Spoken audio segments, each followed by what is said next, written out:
kikita ka pala doon sa insertion mo. Kasi sabi ni Saldico, after na-insert yung 100 billion na pina-insert ni Marcos, biglang nakakuha siya ng kickback na 25 billion at binigay niya kay Marcos. Anong klaseng presidente mayroon? Ay, walang hiya kang presidente ka. Walang hiya kang presidente ka. Sasabihin mo, mahiya kayo, pero ikaw pala ang numero unong walang hiya.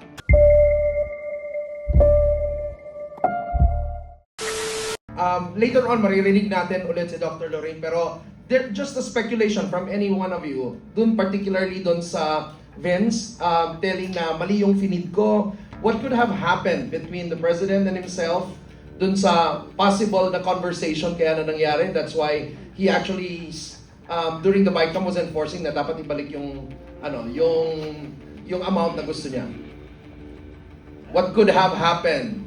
What kind of conversations and ano yung naging purpose doon kung bakit sabi ito okay na to, that was what they submitted, and eventually ngayon naman sasabihin mali yun, dapat ito yung tamang amount and all. Kung may speculations lang kayo. Well, unang-una, kailangan po malaman ng ating mga kababayan kung ano ba yung National Expenditure Program. Una muna i-define natin kung ano po yun. Kasi po, yung National Expenditure Program, budget ng Pangulo yan. Ibig sabihin, sa ating saligang batas, tuwing taon, obligado ang ating Pangulo na magsumite ng budget para sa kanyang panggobyerno. So ito po yung definition ng National Expenditure Program, which is included in the mandate of the President under our Constitution. The Philippine President's proposed national budget for the upcoming fiscal year. Yun po ang National Expenditure Program. This is prepared by the DBM and submitted to Congress for deliberation, acting as the basis for the General Appropriations Bill, which eventually becomes law. So, ibig sabihin, bago ipipresenta yan, every I think sometime in the month of August, after the State of the Nation address, obligado na magsumite ang ating Pangulo ng kanyang iniisip na ano ba ang pagpapatakbo ng gobyerno. Magkano ang kailangan na pondo para ayos ang pagpapalakad ng ating gobyerno. So, ibig sabihin, ano ba ang NEP? Bawat departamento ay gumagawa ng kanilang budget kung ano ang mga kailangan ng bawat departamento. So, pagdating yan sa Kongreso, re-reviewin lang. Kaya dapat ang ating Pangulo, kung matalino siya, kung maayos siya, matino siyang Pangulo, hindi pwedeng palitan yung kanyang budget. Busisiin lang ng Kongreso yan, pero pagdating uli sa tinatawag na General Appropriations Bill, yung gusto ng Pangulo na sinabit ni Senate, hindi dapat sana ang tatanggapin niya. Pero kung imamanggel na yan or iba-iba na ang siyempre aangal dapat ang matino na Pangulo, di ba? Bakit wala ito? Ito yung halimbawa, Department of Public Works. Ano ba ang gusto ng Pangulo nung sinabit niya sa NEP? Gusto niya itong ma-address itong mga expenditures na ito na siya yung makapagpabuti sa infrastructure program. Tapos biglang pagdating ng General Appropriations Bill, wala na yung mga gusto niya. So, ibig sabihin, under the Constitution, ikaw ang Pangulo, mayroon kang power of, tinatawag na veto power. Pwede mong harangin yung mga pinaggagawa ng mga congressmen for their own benefit, which is no longer for the benefit of the people in the first place. Kasi ang Pangulo, siya yung naglalatag ng anong maganda para sa taong bayan. Pero pagdating sa kanya, pagbalik nung sinumiti niya, nawala na yung mga gusto niya. At iba na. So paano ako magiging effective na Pangulo to implement my program? Kung binago na ng Kongreso, pagdating sa BICAM, binago na lahat. Kaya kung matino ka, hindi mo papayagan na ang Kongreso ang magdikta ng gobyerno. Pagpalakad ng gobyerno. Kaya nga yung mga insertion, dapat aayawan sana ng Pangulo. Pero noong napakinggan natin si Saldico at nasabi na ininstruksyonan si Pangandaman, tapos kinonfirm nung Adrian Bersamin na nag-utos si Marcos na magsingit ng 100 billion, aba, anong nangyari sa kanyang National Expenditure Program? Ha? Siya mismo ang nag-violate, nag-giba ng kanyang National Expenditure Program. Kaya hindi matino ang gobyerno. Kung ikaw presidente, baguhin mo. Tapos, mayroon ka palang intensyon na kikita ka pala doon sa insertion mo. Kasi sabi ni Saldico, after na-insert yung 100 billion na pina-insert ni Marcos, biglang nakakuha siya ng kickback na 25 billion at binigay niya kay Marcos. Anong klaseng presidente mayroon tayo? Walang hiya kang presidente ka. Sasabihin mo, mahiya kayo, pero ikaw pala ang numero unong walang hiya. Oh, magkano ba? Kaya ako, nananawagan sa ating mga kababayan. Papayag ba tayo na ganyan ka magnanakaw ang isang presidente, according to Saldico, na kumukuha ng 25 billion? Maliban pa doon, mga kababayan, doon sa mga nilatag nilang insertions na hindi po nakaayos doon sa National Expenditure Program.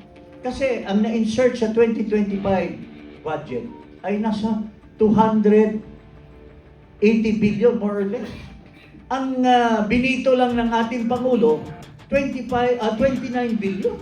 So napakalaki yung maliban doon sa 100 billion na pina-insert niya, mayroon pang mga ibang in-insert. At doon sa portion na yan, which went back to Bulacan, sabi ni Saldico, 52 billion ang nakalap ni Saldico na kickback at binigay niya kay Romualdez at kay Marcos. So matino ba yung presidente na ganyan, mga kababayan? Ako po'y nananawagan sa ating mga sundalo, sa ating mga pulis. Matino ba ang ating Pangulo na kumikita sa sariling pera ng mga taxpayers, sa mga naghihirap na taong bayan? Is that the kind of president? Kaya nga po, kung matino itong ating ombudsman, kasi sinasabi niya, ito, kilala ko ito, na itong ating ombudsman, at doon sa kanyang interview, sabi niya, wala na akong ibang hangarin, kaya ako pinilit na maging ombudsman kasi gagawin ko ang tama. So, nanawagan po kami sa iyo, ombudsman, kung naimbestigahan ang ating vice presidente dahil pinahila nila ng plunder, there is no hindrance for you to investigate the president. He may be immune from suit, but he is not immune from investigation. You should show to the public the accountability of the president. Kasi may nag-akusa sa kanya. Inaakusahan siya ni Saldico na hindi lamang 25 billion at 52 billion ang kinita mo kasi sa 2025 budget lang yan. What about the 2024? What about the 2023? Magkano kinita mo, Mr. Pangulong Marcos? So, bakit hindi, alam mo, sa ating proseso ng batas, pwede kang magpadala ng isang investigador sa kung saan man si Saldico, pwede mong kuhanan ng deposition si Saldico. Kung ikaw ay talagang masigasig at gusto mong talagang you go to the bottom of the corruption in the country. Kasi wala nang control over you si Marcos eh. Na-appoint ka na. Pareha lang yan sa Supreme Court eh. Once you are appointed, you are no longer within the reach of the appointing authority. You can do your thing for the good of the people. So, yan, pwede mo imbestigan. Pangalawa, sinasabi ni Ping Lacson, hindi daw si Presidente ang nagpa-insert. Kundi, ginamit lang ang pangalan niya ni Pangandaman. Ginamit niya ang pangalan niya ni Adrian Bersamin. Bakit hindi mo imbestigahan itong dalawa? To go to the bottom, who is telling the truth? Is Marcos telling the truth? Or is it Adrian? Or is it Amina Pangandaman? Lalo na yung Jojo Cadiz na tumanggap ng 1 billion according to Saldico para kay McCoy. Why don't for the sake of the country, para to go to the bottom, yung pinakamataas na opisyal. Kasi sinampahan na nila kamo si Martin Romualdez. Pero hindi pa rin satisfied ang taong bayan. Sabi nila, baka si Martin Romualdez, instrument lang yan ng mastermind. Para talagang masabi na may katotohanan yung sinabi ni Marcos na mahiya kayo, dapat clean na clean siya. Pero, how can he prove that he is clean when he is not being investigated? Yung ICI na ginamit niya to investigate hanggang dito lang. Pero it's beyond reach sa kanya. Kaya sabi ng mga tao, useless yung ICI kasi halimbawa si Sandro Marcos inimbestigahan. Sabi niya nung una, I am willing to dispense the ICI to have brought in public yung testimony ko. Pero sabi, wag na. Halimbawa, doon sa testimony ni Sandro Marcos, it was found out na totoo yung mga insertions niya at he made money out of it. Tapos, the ICI is about to file. Sasabihin ni Marcos, ay wag niyong isasabi yan, anak ko yan. Saan ang katuturan ng ICI na yan? Kasi ang may control sa report at sa endorsement sa ombudsman is still the president. Siyang gumawa ng ICI na yan. So, anong saysay ng ICI? Kaya na sinabi sa akin ni Babe Singson, akong unang nakakalap nung sinabi ni Babe Singson that he was resigning kasi ginagamit lang siya. Yung kanyang kredibilidad, ginagamit lang ng ICI. At muro-muro lang ang ginagawa ng ICI. So, yun po mga kababayan, ilagay nyo sa pag-iisip nyo, kayo, kung nakikinig kayo sa sinasabi ko, I am calling the Ombudsman to investigate Marcos Jr., itong Pangulo ng ating bansa. Dahil may aligasyon na siya ang pinaka-corrupt. At yan ay upon the personal knowledge of Saldico. Bakit tayo maniwala kay Saldico? Kasi pareho lang yan sa mga 5 magnanakaw. Hinold up nila yung bangko. Kasama sila lahat. Noong nag-run away sila, may nahuli na isa. At ito ay ininterrogate ngayon ng policeman. At sabi niya, ang mastermind po namin, yun si Makoy Madriaga. Ang isang kasama namin, si Martin de Lima. Ang isang kasama namin ay si Ping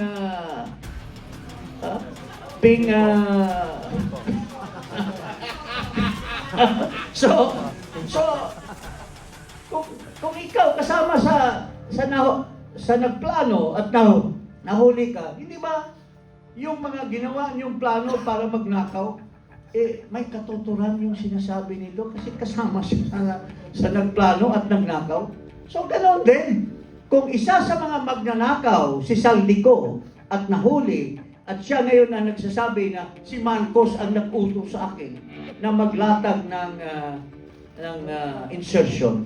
Hindi ba kakapaniwala si Saldico? Ngayon, ginugulo nila ang usapan. Wala daw nga AI daw yung sinasabi ni Saldico. Wala daw nga, hindi daw under oath. Hindi po totoo yan. Personal knowledge and under the rules of the Ombudsman, evidence can be had in any form. Nasa probative value na. Pero para sa akin, napakataas ng probative value nung sinasabi ni Saldico. So, kung karapat-dapat na imbestigahan ito at karapat-dapat na nandyan si Attorney Boying Rimulya, nakuha na niya yung gusto niyang maging ombudsman. Ngayon, dapat makuha rin yung gusto ng taong bayan na ipakita mo sa kanila yung katotohanan. Yun po ang hinaing ng taong bayan sa ombudsman. Please investigate. Unang-una, si Saldico. Investigate Adrian Bersamin. Investigate Amina Pangandaman. Investigate Jojo Cadiz. Because ito yung magkapagsabi. Kung wala nang saysayang investigation sa Senate, yung Blue Ribbon. Kasi nagpakita na ng bias si Ping Lacson. Yung ICI, wala namang saysay. Kung imbestigahan mo si Marcos, siya rin ang magde-decide kung tama ba o hindi. So it remains with the Ombudsman, mga kababayan. Yun ang last bastion of determining accountability ni Marcos Jr. Yun po ang masasabi natin ngayong umaga.